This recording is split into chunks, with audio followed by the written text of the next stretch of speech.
Alright guys, if you are thinking of a move to the Denver metro area, we got you covered on the 8 things you must know before moving here. And this isn't going to be your typical list of, yeah, we got high altitude, yeah, Denver gets snow. We're going to actually dive into some of the unique things about living here and what you need to know if you are relocating, whether that's from a different part of the country or a different part of the world. We got you covered here, so let's go. Thank you for joining me. I'm Tim Kampmann, realtor for the Denver metro area and all the amazing suburbs around. If you're thinking of a move to Denver or one of the amazing cities around Denver, hit me up at the information on the screen. As much as I love helping make these videos for people that are relocating here, I love helping people find their dream homes even more. So hit me up, call, text, or email. Number 1.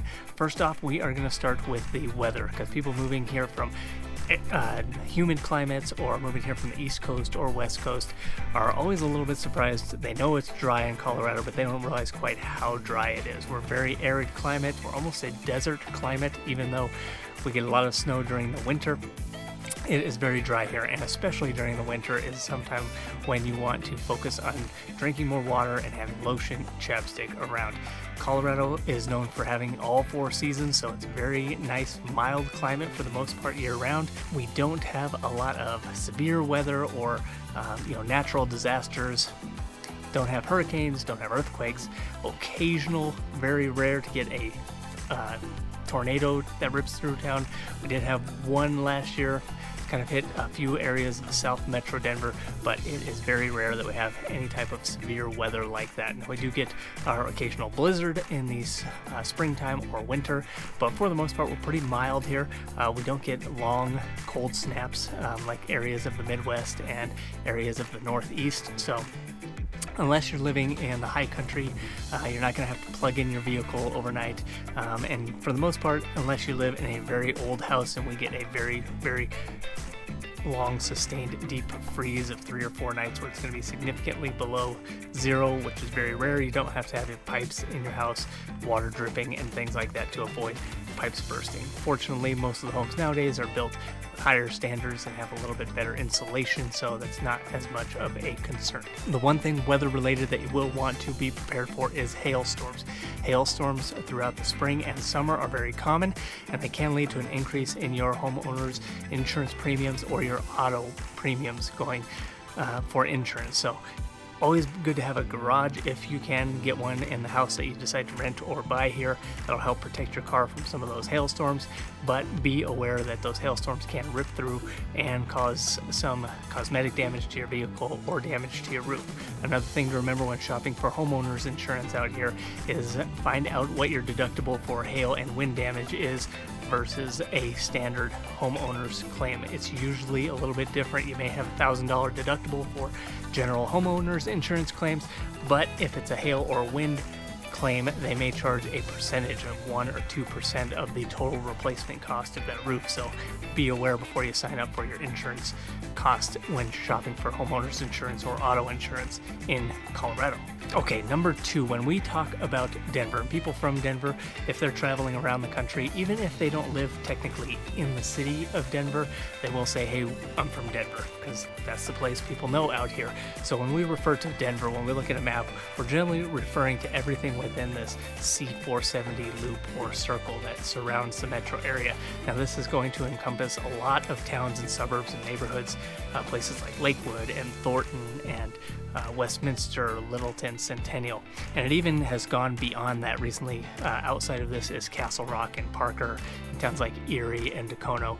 Those people would still consider areas of Denver. So when you hear someone is from Denver, they might not live within the city, they might live in one of the great suburbs around, but Denver is kind of the only hub that is around this part of the country. If you were to drive from Denver to your next major city, like Kansas City is 600 miles away, Salt Lake City is 500 miles away, Albuquerque, New Mexico is 500 miles away. So Denver is kind of it for what Colorado has. Now you do have some towns north, like Fort Collins area where Colorado State University is.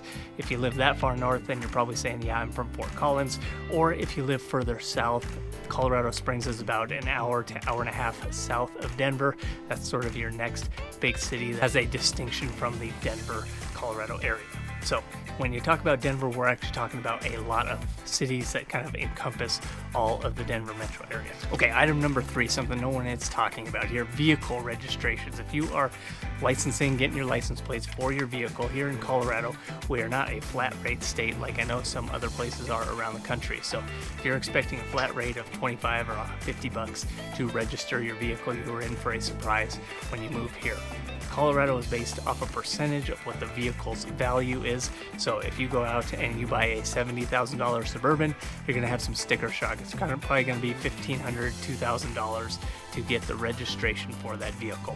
Now, benefit to this, as your car ages and depreciates in value, the cost to register the vehicle will also go down, but usually takes about 10 years before you see a significant drop in the registration fees for your vehicle. So something to prepare for when you get when you relocate out here or you get your vehicles licensed out here. So, little insider secret, some people leave their vehicles registered in other states for as long as they can before moving them to Colorado. Technically, you're supposed to have it done within 30 days of residency when you get moved in here. Do people check up on that? Most likely not. But just something to be aware of when you make the move. Denver also requires 2 license plates on your car, so one in the front and one in the rear.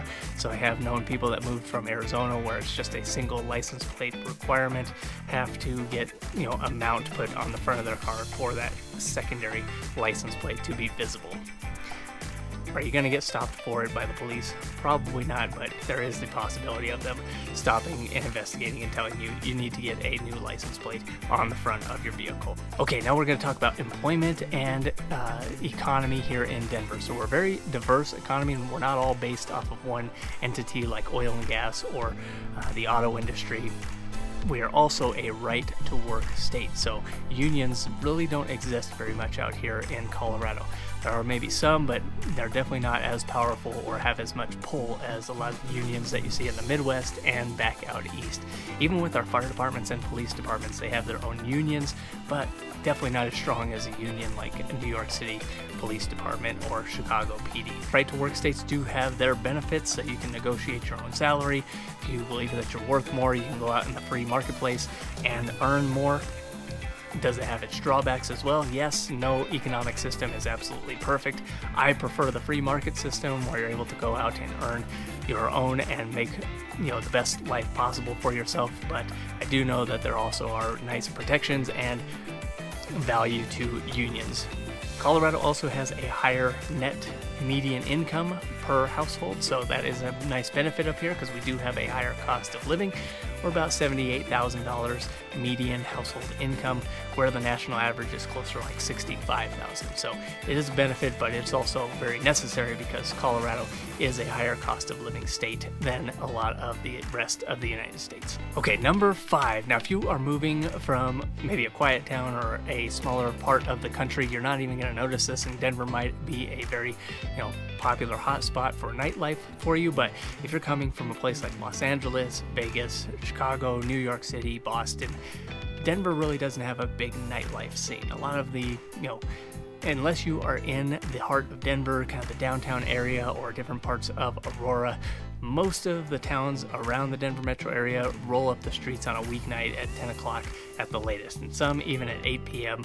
they're rolling up the streets and calling it a night. So there is not a huge nightlife scene here in the Denver metro area unless you're in that inner city of Denver, Lodo, and parts of Aurora.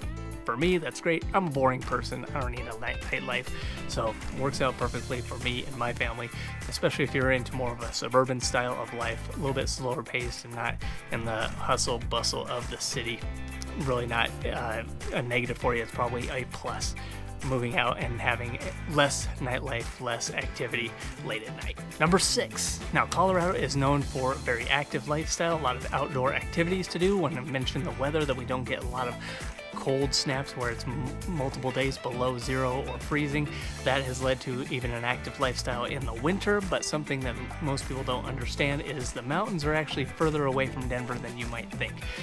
Denver is located just east of the Rocky Mountains. We're not actually within the mountains. I know every picture you see has Denver facing the mountains. Every picture seems to be taken from the Eastern Plains, western facing. Obviously, because it's more more of a picturesque view. But Denver is not within the mountains, so if you are planning on doing a lot of skiing, snowboarding, and different things, it's going to require some proper planning.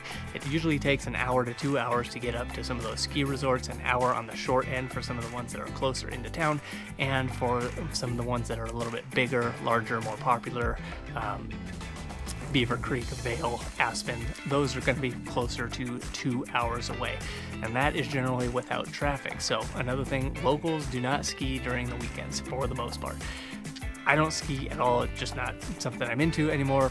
But if you are thinking of, making skiing and snowboarding a consistent, reoccurring thing, always best to go during the week. A little bit shorter wait times, less chance you're going to get stuck in traffic. When you're traveling up I-70, which is the main road all the way into those mountain towns, one car accident can really derail the entire trip. It's not a very wide freeway. There are 2 lanes, 3 lanes at the most. Sometimes they have one of them designated as a toll lane, which it's probably worth it to pay the $8-10 to zip down and get through some of that traffic a lot quicker. But plan your trips accordingly. Try to go either early and leave the ski resort early, if possible, to avoid some of that traffic, and go during the week, and always prepare that it is not right within the city. Number 7, and this is a kind of a unique one. The schools in Colorado, legal requirements for days attended in school is one of the lower in the country. We don't mandate that kids go to school as many days out of the year as other states, and as a result, kids have a lot of free time off during the year, whether that's teacher planning days, teacher parent conferences, other planning days, fall break, spring break, Thanksgiving break, winter break, Christmas break.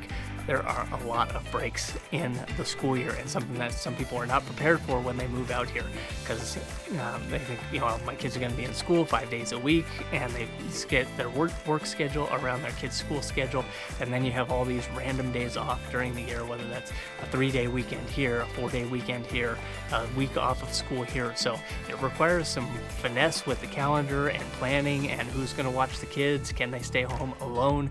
But just something to remember if you're moving out here with school age kids and you just plan on putting them into the public school system and the district that you're in, plan on maybe a few extra days off that you're going to have the kids that you might not have had in a previous state or location. Okay, finally, number 8. You guys probably known this for a while, but Colorado is a very marijuana friendly state. We're one of the first ones to legalize it for recreational use.